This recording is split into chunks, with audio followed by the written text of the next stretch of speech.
Hello everyone, welcome back to our channel. In today's video, I'm gonna show you how to delete your Qwenlm AI account.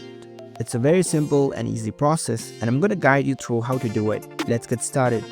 First of all, on your phone or your computer, head over to your preferred web browser. Once you're on your browser, search for Qwenlm AI.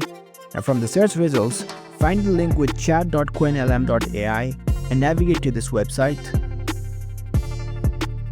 Once you're in the website, make sure that you are logged in with your account. After you are logged in, you will see this kind of interface. Now, in order to delete your account, you need to go to your profile settings. Here you can see the profile icon at the top right corner. Just click on it. Now select the settings option from here. Once the settings menu appear, the left hand side you can see different tab options. Head over to this account tab. It will prompt you to your account settings page.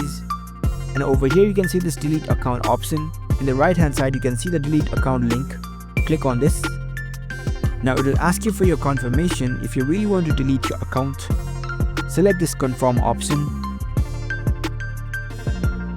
And there you go. That's how you can easily delete your account of Qwenlm AI. If you found this video helpful, don't forget to give this video a thumbs up and subscribe to our channel for more tech tips. Thank you for watching.